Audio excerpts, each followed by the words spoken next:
We are going to pick up at 20140019. Parish President remarks and report. Mr. St. Pierre. Thank you, Madam Chairman. The Senate passage of the Homeland Flood Insurance Affordability Act was a big step for St. Charles Parish. Last week, the United States Senate passed 23 to 27 the Homeland Flood Insurance Affordability Act, which is an important step in corrective mass flooding insurance rate hikes for policyholders across the country, containing the biggest Waters Flood Insurance Reform Act. The act delays most rate increases for 4 years, at which time the National Flood Insurance Program would need to be reauthorized by Congress. All post-flood insurance rate maps FEMA affirmed properties, including primary residence, will be covered for the 4-year delay. The legislation also removes the property sales trigger so that new homeowners will be able to retain subsidized rate for pre-firm properties. The Act, at the request of St. Charles Parish, also provides for reimbursement of local funds expended on successful flood insurance rate maps appeal. St. Charles Parish is currently set to expend approximately $1 million of local funds to appeal its proposed maps, which will be unveiled in March of 2013. This is a welcome development for the St. Charles Parish and its residents, who have been on the forefront of opposing the rate hike flood insurance rate since early 2013. Now, this is only one step. The next step is on to the House, where we're going to have a bigger challenge. Although we feel we have the votes in the House, the main guy who's supposed to present it is standing steadfast, and as Senator Hasselink from Texas. So if anybody knows and have any connections with Senator Hasselink from Texas, please give him a call. One thing in our favor, he hadn't received his flood maps yet. He's supposed to receive them this week, so once he gets his maps, maybe he'll be getting the same kind of reaction from the people that we got. Buddy and Caitlin with Gino, all working to develop a map throughout the United States of all the senators and representatives who are not on board with our program, and hopefully we can send them an email or a phone call and try to get them on board. And I also like to thank the people of St. Charles Parish for sending all the emails, phone calls, getting together and keeping the pressure on our congressmen and senators. That was really a big help. Government access channel, as you can see, we're having problems tonight. We're currently in the process of upgrading and moving the channel equipment to the new EOC. Unfortunately, this process is forcing us to take the automatic system online and use the feed from the council chambers as the primary source for the channel. This means that slides, bulletins will be limited, and replays of the shows and meetings will cease until the equipment is upgraded.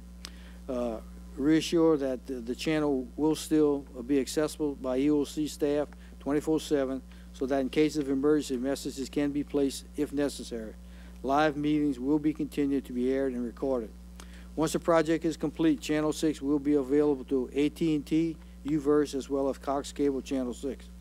We will continue to update the parish website, YouTube, as usual. We had our second meeting with the land process with FEMA, where Sam and his crew took them around to try to see all of the levies that we are talking about to get approved. Last week, I'm sure you're all aware, we had this ice event, which is very unusual for us. The EOC was partially activated. Public Works did a great job. The only thing we really had to do was put out barricades when the DOTD closed down roads and those kind of things, and also help with putting sand on the Hillbox Bridge. And we're very happy that DOT decided to keep the bridge open, because it would have been shut down. And I also like to thank all the people for staying home and adhering to our message. Bobby Downs and I rode around the parish, and there were very few cars on the road, so we're really thanking them for that. I think the only problem we had one transformer that blew in the Luling area. We had some people were out for a couple hours, and we had a 4-inch, Robbie had a 4-inch water line busted at Monsanto, but other than that, we made out pretty good. Some good news today. I got a letter from our representatives today in the states that, as representatives from the state that rely heavily on the Army Corps of Engineers to provide crucial flood protection, navigable harbors and waterways to restore the restoration measures for our diminishing coast system. We understand and appreciate the work undertaken by the Corps in a time of constrained budgets. However, with the recent passage and signing into law of the 2014 Consolidated Appropriation Act, the Omnibus Bill, we will see an opportunity for the Corps to continue the crucial work in Louisiana that many of our constituents have come to rely over the years. And what they did is they recommended several projects that they would like to see, and one of the projects under flood control is St. Charles Parish Urban Flood Control. This feasibility study will investigate methods to reduce flood damages caused by rainfall. Funding is needed to complete the tentative select plan and agency technical review. So we're glad to see them put it in a letter and send it to our congressman. That completes my report, Madam Chairman.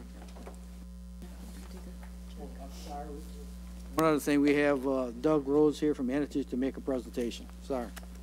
Mr. Rhodes. Doug, you can come on up. Hey, come talk in my mic, buddy.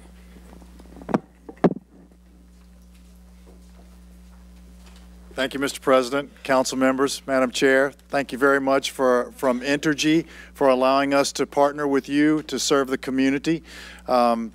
This grant money in the amount of $25,000 comes from the Waterford 3 nuclear group, and it will be to help the Miracles to Milestones inclusive playground. And Madam Chair, if you'd like to say a few things about that, I know it's something real close to you. If you want to finish up and talk about that a little bit. It is quite dear to me. It's, you know, some locals here who've got a child in a wheelchair who has two older sisters, and she's come to find that as the two older children can play in the playgrounds here with ease, her youngest son can't access the equipment, and she's taken it upon herself to try to raise funds and work really hard to try to bring a park that's accessible to our parish here.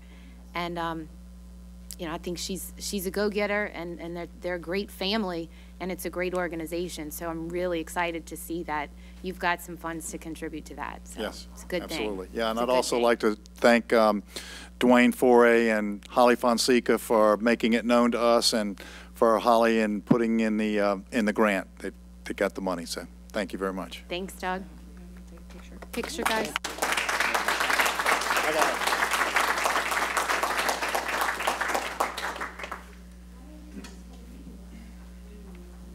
You know how to take a picture, Tristan?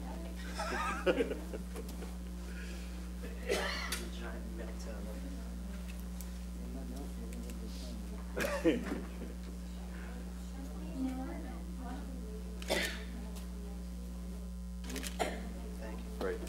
Thanks, V.J. Dwayne, thank you very much. I'm going to give this to Grant. Give it to Okay, good. Can I tell? Madam Chair. Sure. Mr. Foray. It's on? Yes. Okay, thank you.